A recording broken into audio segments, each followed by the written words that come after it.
I've already talked about the penis, I talked about testicles, so that's all that there is when it comes to the male reproductive system. Well, it really seems like my job here is done. Wait, Julia. God? You forgot all the important parts of the male reproductive system that are not visible. Ah, you mean things like seminal vesicles, ejaculatory duct, bulbourethral gland, and prostate?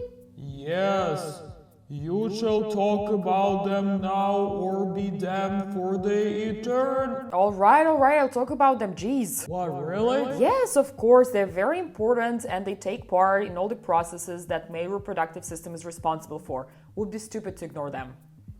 Oh well, that was easy. Okay, cool then. Not taking your time anymore. Thanks. Oh, just one thing. What is it? Thank you so much for making those penis and testicles videos. They're very helpful. You're welcome.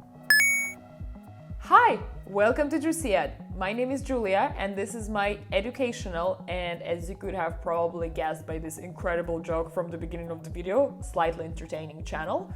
Here we talk about all things pleasure, body, health, relationships, and many other topics all around sex. The topic of today's video is the greater inside of the male reproductive system, or what else is there besides a penis and testicles. So, as you could have probably guessed already, a male reproductive system does not consist only of the penis and the scrotum. Those are just the external parts. Actually, there is like the whole party going on the inside with different glands just mingling and sipping cocktails and waiting for their cue to join the dance floor. And let's take a look at the schematic drawing of the male reproductive system on the inside. So on the inside you can see testes, epididymis, vas deferens, urethra, seminal vesicles, ejaculatory duct, prostate, and bulbourethral gland. In the video dedicated to testicles, we've already learned about the testes, the factory for producing sperm, epididymis, the parking lot for sperm, and vas deferens, the hyperloop for sperm. So we're not going to be covering those parts in this video, so I do recommend checking out that video for that particular information. Right now we're going to concentrate on all the other parts, and we're going to start from the urethra. Urethra, or your pee channel, is also a part of a male reproductive system. So urethra is this tube that goes all the way from the bladder to the outside of the penis, and its main function is to carry pee and semen. That's right, it's a multitasking tube. When the penis is erect, the flow of urine is blocked, which means that penis owners cannot pee during an orgasm, which I guess is a pretty handy function to have, unless you're in this type of games, in which case, sorry. Next, let's take a look at seminal vesicles. Seminal vesicles are those small sac-like glands that are attached to the vas deferens right under the bladder next to prostate. So seminal vesicles make this yellowish sugar-rich fluid that basically provide the sperm with energy and helps with its ability to move. And actually it makes up around 70% of the semen. That's right, so the majority of whatever comes out of your body during ejaculation is not sperm. The whole male reproductive system is basically like this bartender who produces these cocktails of fluids during the ejaculation. And just like any bartender, it requires tips. So toss a coin to your male reproductive system, I guess. Whatever that means. Please don't insert coins anywhere. Next, on each side of prostate gland, there is an ejaculatory duct. Each ejaculatory duct is about 2 centimeters or 0.8. This was very difficult. I didn't have to do this with my fingers, really. That's what she said. And it is created when vas deferens merges with seminal vesicle ducts. I mean, not to undermine its importance, but basically its function is just to mix the sperm with whatever fluids come out from seminal vesicles and pass this mixture to prostate. And now we arrive at probably the most fun part of the male reproductive system, which is, you guessed it, a prostate. So prostate gland is this walnut-sized gland that is located below bladder surrounding the urethra. It is situated midway between the anus and the scrotum. The prostate is producing these watery, whitish fluids that are dumped into the urethra. And those fluids act as sort of like those magicians that turn semen from liquid to solid to liquid again. Magical. Magical. I mean, our bodies are so much smarter than we are. Incredible.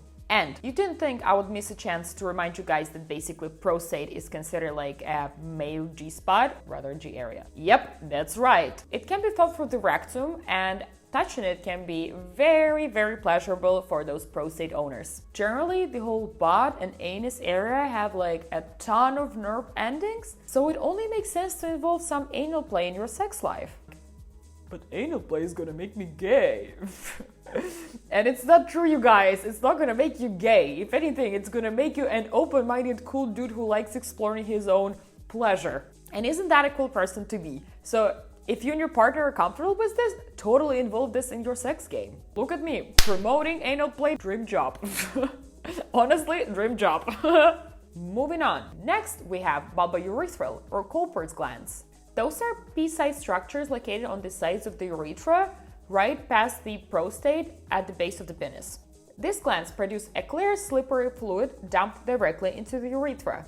This fluid serves to lubricate the urethra and to neutralize any acidity that may be present because of the residual drops of urine in the urethra. And those are the secretions that are commonly known as pre-cum. Beware, although those fluids do not contain any sperm on their own, obviously because the sperm is produced in the testes, they can carry out some sperm leftovers from the previous ejaculation. So even though it is extremely rare, but technically it is possible that this fluid can cause an unwanted pregnancy or a wanted one.